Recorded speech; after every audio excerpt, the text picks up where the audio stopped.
ఇక deputy CM గా పవన్ కు ఈ 6 నెలలు కావాల్సినంత మైలేజ్ వచ్చింది.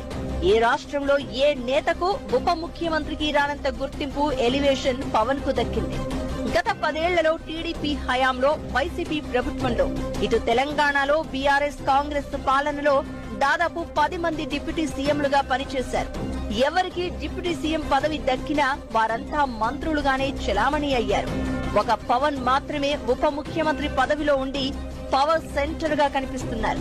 అలా ఏపీలో డిప్యూటీ సీఎం పోస్ట్ కు పొలిటికల్ గ్లామర్ తెచ్చారు పవన్ కళ్యాణ్.